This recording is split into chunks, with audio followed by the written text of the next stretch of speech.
būs 4 istabu viesi. Šodien būs pašaizsardzības speciālists, reizē arī treneris Jānis Pavlovičs. Labvakar! Labvakar! Jāni, mēs esam dzirdējuši, ka bieži vien saka, ja kādam bērnam nāk virsū kāds liels ļaundaris un grib atņemt telefonu, tad rīcība ir vienkārši atdot. Vai tā? Tas būtu pats vienkāršākais padoms, bet vai viņš ir pareizs, diez vai vajadzētu tomēr izvērtēt, kāda ir tā situācija. Un, ja, protams, nav citu variantu, labāk ir atdot. Ja? Bet ir jāseko arī vecāku rīcībai tālāk. Nedrīkst atstāt šo gadījumu tā, kad mazais cilvēks ir palicis bez sev dārgas lietas, iemīļotas, ja? Un vecāki nopūšās un pasaka, nu viss, mēs neko tur nevaram darīt. Tomēr katra rajona policijas inspektors, izziņas dienestu vadītājs, viņi zina savu kontingentu. Ja? Bērns atcerēsies to cilvēku, un tad vecākiem ir jārīkojas. Ir jāuzstāj, ir jāiet uz policiju, uz pašvaldības policiju, ir jāziņo. Ja? Un arī bērnam ir jāiemāc, ja? Kad uzreiz pēc tā gadījuma ir jāatcerās, kas tas bija pa cilvēku, jo, tie, kas tur tajā rajonā mīt, tie parasti tālu tur nepūlās iet kaut kur, lai gūtu sev labumiņu, ja? Turpat viņi arī visi grozās, ja? Bet tie ir psiholoģiski. Es domāju, tam bērnam ir šausmīgi bail atkal no nākamās saskaršanās ar šiem te agresoriem, lopītājiem. Un es pieļauju, ka viņam arī pateica, ja tu sūdzēsies, ja mums būs slikti, tev būs vēl sliktāk. Bail ir arī uzbrucējiem. Visiem vienalga, cik viņš reizes sēdējis cietumā vai ticis izsaukts, ir bail atgriezties uz turieni. Neviens, tāpēc viņi visi izdarīs, ja, protams, mēģinās nobiedēt un tā tālāk, ja, bet arī viņam ir bail. Tad, ja būs kaut kādas mazākās pazīmes, ka viņi var noķert, protams, viņš neveiks to uzbrukumu, ja, jo tā ir normāla psiholoģija, ja. Arī tāpatās, tas ir arī zināma lieta, ja, kad tie, kas vairākas reizes ir sēdējuši un tā, viņi jebkuru uzbrukumu veiks, lai viņš pēc iespējas, pat ja viņus pieķers, izskatītos pēc mazākiem pantiem, ja, lai tā būtu kaut kāda krāpšana, izskatītos pēc krāpšanas vairāk nekā pēc tieši atklātas laupīšanas, ja. Tad viss pasākums veiks, lai būtu pēc iespējas mazāks pants. Tas nozīmē, ka tam upurim ir pilnīgi godīgi jāizstāsta, kā tas ir bijis un jācīnās, lai īstenībā arī pārējos atbrīvot no šiem cilvēkiem. Tā ir arī to baiļu profilakse. Jo ja nesekos nekāda rīcība no vecāku puses, pozitīva rīcība attiecībā uz bērnu, negatīva attiecībā pret to, jo ja mēs tur turpināsim viņu lamāt, kā tu tā, kāpēc tu gāji, ja, tu var darīt tikai vienā gadījumā. Var, kas saka, dusmoties un pārmest, ja tu esi viņam mācījis, neiet ārā vienā rokā mobilais, otrā maks austiņas vēl, ja, un tā no es eju vakarā. Un piedāvā, kuram vajag, ja? Jā, tieši tā, un tu esi tāds tā kā godīgi var atvērt. Bet tas nozīmē, ka šis nebūs tas gadījums, ka vecāki drīkstāja bērnam teikt, cik labi, ka tu neesi tas zāklis, labāk, lai tevi apzog. Ko teikt bērnam, vislabāk paši vecāki zina. Tas ir atkarīgs no tās audzināšanas un ko viņi grib ielikt tiem cilvēkam nākotnē. Bet ko viņam tad vajadzētu ielikt, lai tas bērns droši varētu iet pa ielu un arī vecākiem nebūtu katru dienu ar sirdsklauvēm jāgaida, vai pārnāks ar visām mantām bērns mājās vai nē? Tas pats galvenais princips ir tas, ko es vienmēr saku un mācu, ja? Informēts tātad apbruņots. Ja?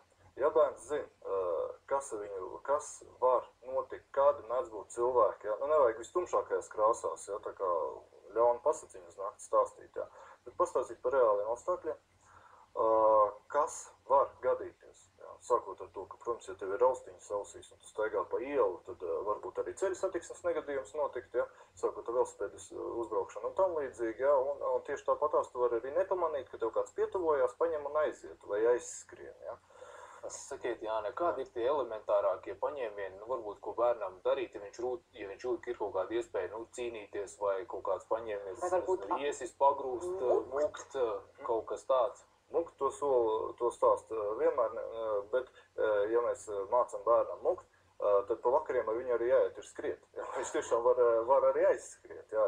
Jo tāds padoms bez treniņa, viņam nav nekādas vērtības. Ja? Tātad tas, ko es teicu, ja tas ir noziedznieki, kas ir daudz maz jau tādi zinoši, ja, viņi centīsies veikt savas darbības, pēc iespējas mazāk liecinieku klātbūtnē un izvēlēties arī tādu cilvēku, kurš tur patstāvīgi gatavs atdot savas mantas. Ja. Tātad loģisks risinājums ir nestaigāt tur, kur neviena nav. Tātad izvēlēties apdzīvotas ielas, kur ir satiksmes plūsma, cilvēki. Vismaz trolejbus slogi, mājas, durvis. Jāatcerās tas, ka, lai arī tas ir bērns, pusaudzis jaunietis, jā, mūsos visos ir ielikt fantastiski pasaglabāšanās instinkti, un mūsu intuīcija arī ir fantastiska, jā. Tāpēc nevajadzētu viņu nomākt. Vajag ļaut un mācīt, prast izvērtēt situāciju, jā. Vienkārši tāpatās es ar savu bērnu eju, es viņam arī stāstu, kā tā situācija redz, mēs esam palikuši te vien paši vispār uz ielas, jā, un ko tu darīsi, ja pēkšņi te kāds iznirs, jā, un tā. Tātad vajag... Un ko viņš saka, ko viņš darīs? Jā. Kāda ir jūsu dēla rīcība? Nu, to viņam pašam jājautā, kā viņš...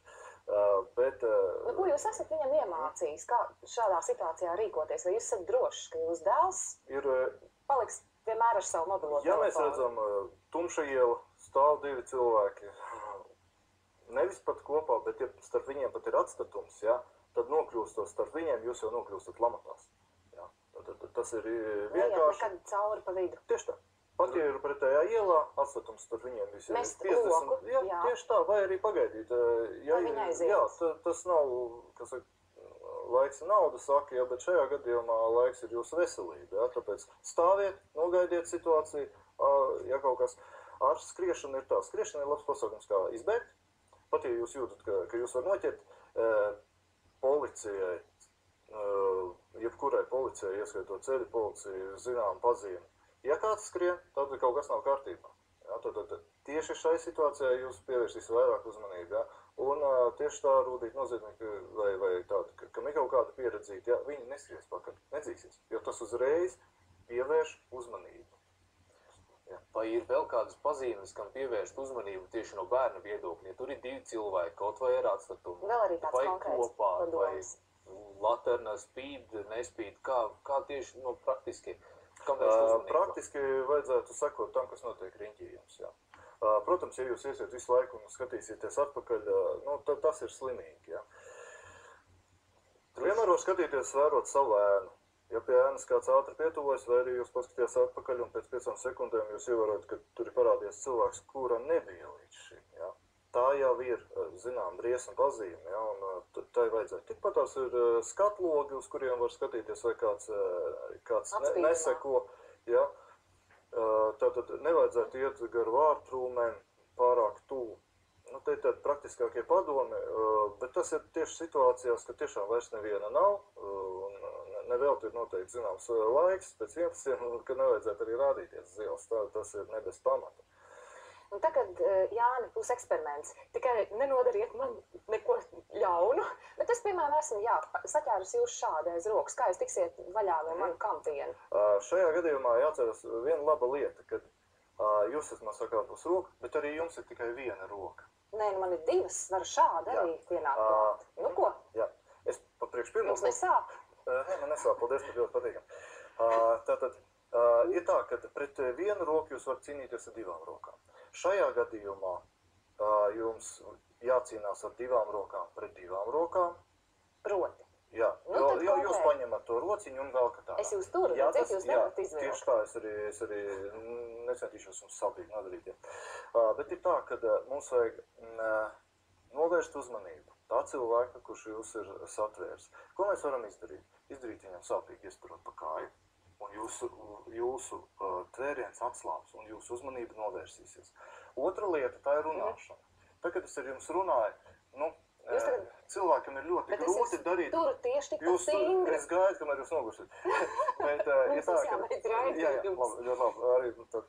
Jūs man aizrunājāt, es jūs laižu vaļā, jūs esat izglābis. Turpināt, tātad jūs esat satverts, tātad mums ir jānovērš.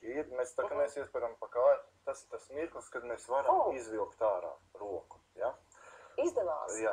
Nu labi. Un vēl viena laba lieta. Jūs nevarat savu seju aizsargāt. Jūs nevarat savus acis aizsargāt. Tad, kad jūs abas rokas ir aizņemts. Tas ir tas brīdis. Skaidrs. Ja? Es tomēr izglābos, es ceru. Jā, es ceru, ka es pietiekami korekti pastāstīju, ko var darīt. Nu tā tad pats galvenais tiešām ir novērtēt bīstamību, saprast, kā rīkoties tajā brīdī un tiešām izrunāt ar bērniem, neļaujot viņiem kļūt par nemitīgiem upuriem. Vēl viena piebildīt, ja? Tas, ka vecāki jums liekas, ka jūs reizi dzīvē to pastāstījāt, tas ir ļoti pamācis, to vajag stāstīt katru nedēļu. katru nedēļu daudzreiz vairāk nekā to dara. Vismaz 5 reizes vairāk nekā jūs. Mīļš, paldies. Es domāju, mēs par to arī reizēm parunāsim te 4 istabās arī dzem. Un noteikti tiekamies rīt 18:45 minūtēs, tepat šajā pašā vietā. Jā, līdz rītam, bet vēl tikai neliels ieskats rītdienas tēmās. Visu labu! Atā!